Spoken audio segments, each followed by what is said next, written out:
A Rolex Submariner is built to survive 300 meters underwater, deep enough to kill you several times over.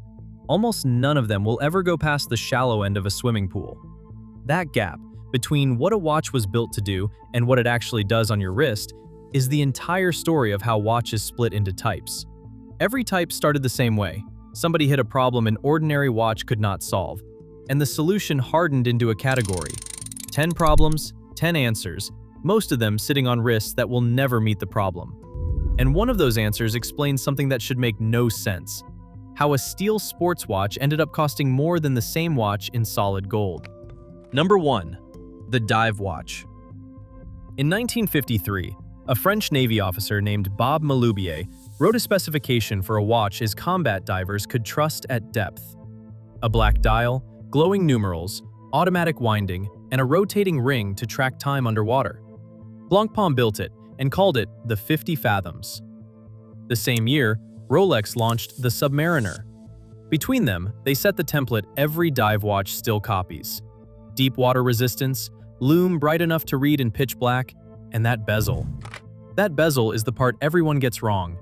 It looks like trim. It is the most serious thing on the watch. A diver lines the marker up with the minute hand on the way down, and the scale counts how long they have been under, which is really a countdown on the air left in the tank. Now here is the detail that turns a design choice into a safety device. The bezel only turns one direction, counterclockwise. On purpose. If it gets knocked underwater, it can only ever rotate to show more time elapsed, never less. So a bump can scare a diver into surfacing early, but it can never trick them into believing they have more air than they actually do. The one mistake that kills you is the exact mistake the watch refuses to let you make. And after all that engineering, the punchline is that the huge majority of dive watches never get wet. They quietly became the default sports watch, worn to the office because they look capable, not because anyone is diving on a lunch break. The most overbuilt tool in the room, worn as jewelry. Which is the exact opposite of the watch that comes next, the one almost nobody respects and probably should. Number 2. The Field Watch. Picture a soldier in a flooded trench in 1916, a rifle in both hands, who needs to know the exact second the artillery barrage lifts so he can climb out and not get shredded by his own side's shells. He cannot dig a pocket watch out of his coat to check. So soldiers and watchmakers did something crude and brilliant.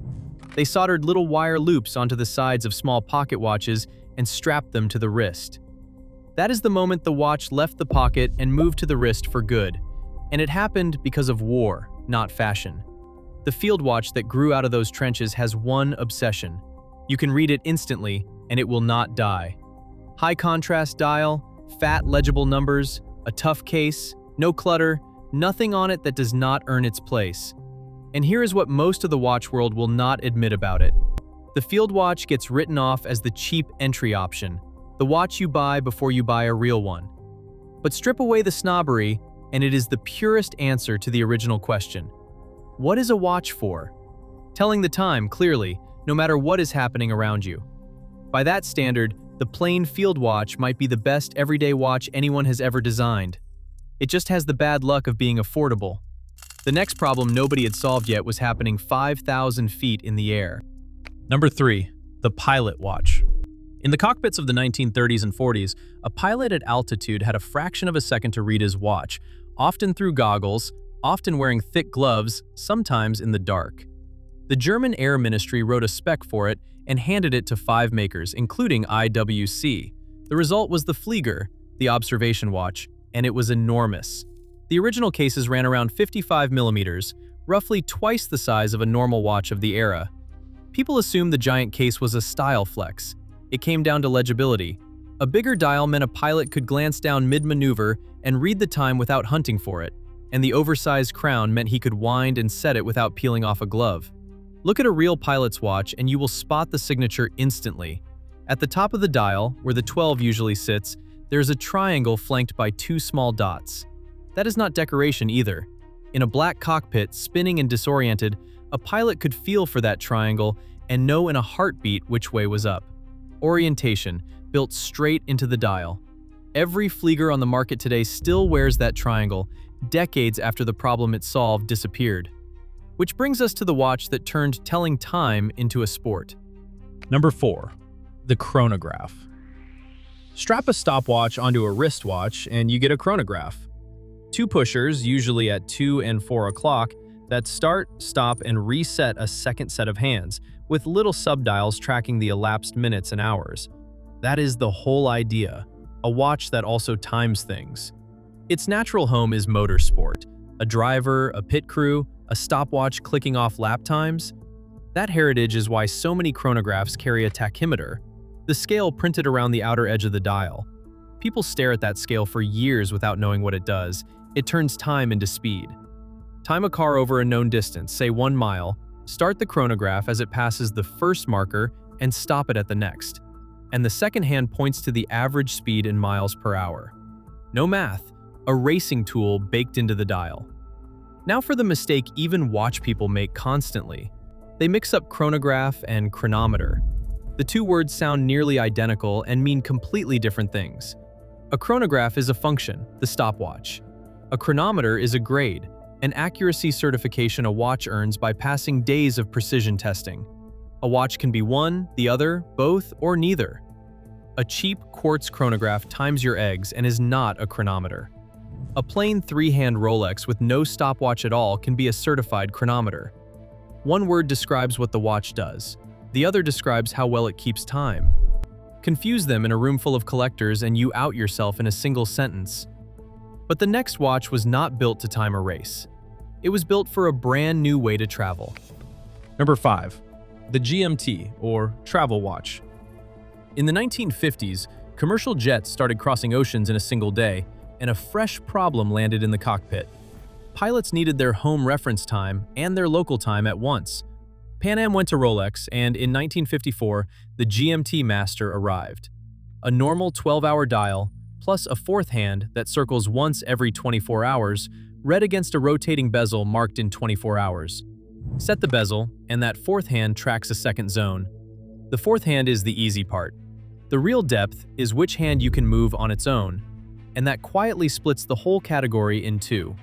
On a so-called true, or traveler, GMT, you can jump the local hour hand forward or back in 1-hour steps the moment you land, without stopping the watch or disturbing the home time.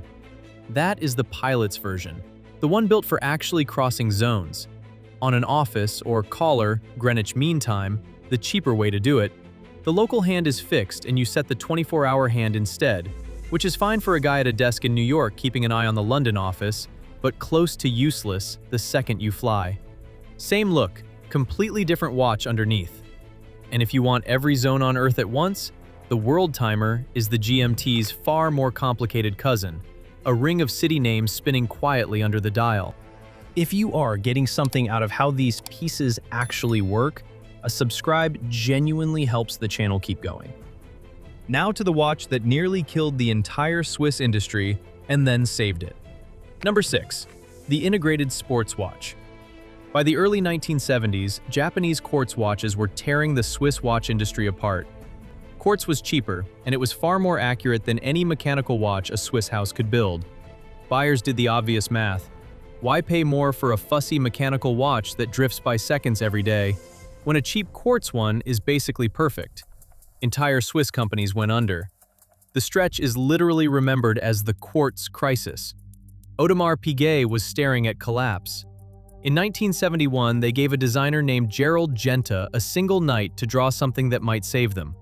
He sketched a watch inspired by a diver's helmet, an octagonal bezel with the screws left visible, and a bracelet that flowed straight out of the case with no lugs in between, one continuous object. They made it from steel and priced it like a small fortune, the Royal Oak. A few years later, Genta did it again for Patek Philippe with the Nautilus. And this is where the puzzle from the start of this video pays off. A steel sports watch was priced higher than the same brand's solid gold dress watches, and people called it insane. But that was the entire survival plan. If quartz had won the argument about accuracy, then mechanical watches had to stop competing on accuracy and start selling something quartz could never offer: craft, scarcity, status. A steel object you wait years just to be allowed to buy. The Swiss stopped trying to beat quartz and changed the game to one quartz could not play. That is why a steel watch can outprice gold, and it is why this exact corner, the integrated steel sports watch, is the most hyped, most back-ordered, most flipped category in watches right now. The reaction to all that noise was a watch designed to disappear. Number 7. The dress watch. A dress watch has one job: slide under a shirt cuff without snagging and look quiet doing it. A thin case, a clean dial, a slim leather strap, often nothing on it but hands and hour markers. Where a dive watch shouts capability, a dress watch whispers. And this is the type people get most backwards. Ask someone to picture a dress watch and they think expensive, gold, maybe a little flashy. But a dress watch is not about gold and diamonds. It is about restraint. The most dress thing a watch can possibly do is go completely unnoticed, to sit so flat and so clean under a sleeve that nobody clocks it at all. A diamond-crusted gold watch is doing the exact opposite job, screaming for attention across the room. The real flex is thinness, the kind of watch that simply vanishes. That is why some of the most respected dress watches on Earth are deliberately plain. No date, no running seconds, no logo doing backflips. Just two hands crossing an empty dial. It takes confidence to wear a watch that refuses to perform, and it is the cleanest proof of the spine running under this whole list. The dress watch solves the social problem of being appropriate, of fitting a room where the diving and the racing and the time zones mean nothing. And looking right is the entire function. The next watch could not care less about looking right. Number 8. The digital and the G-Shock. In the early 1980s, a young Casio engineer named Kikuo Ibe dropped a watch his father had given him and watched it shatter on the pavement. He decided to build a watch that simply would not break. His target sounded impossible at the time.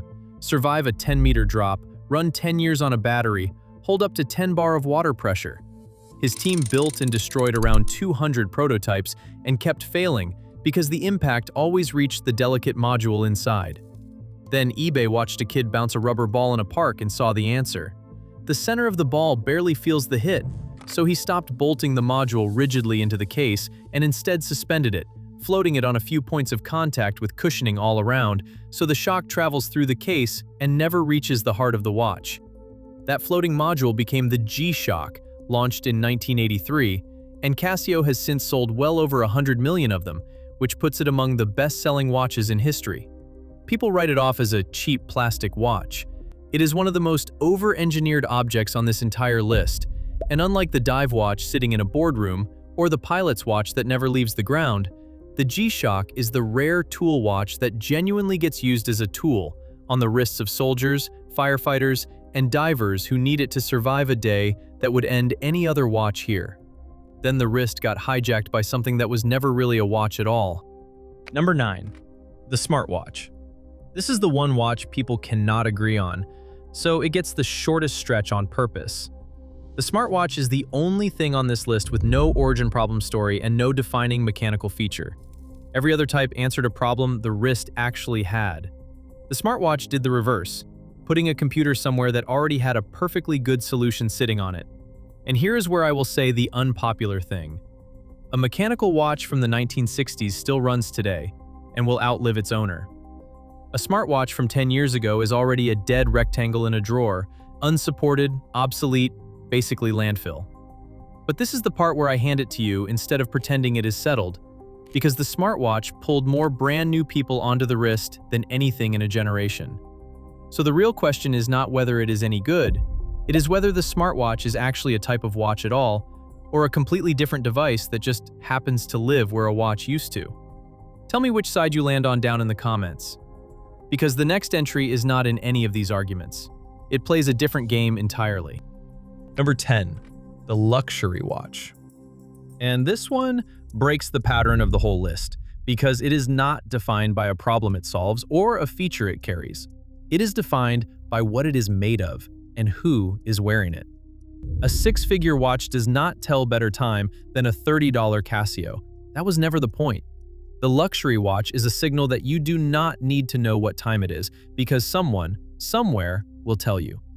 It is the wristwatch as pure status, proof that watches stopped being about reading the time a long time ago.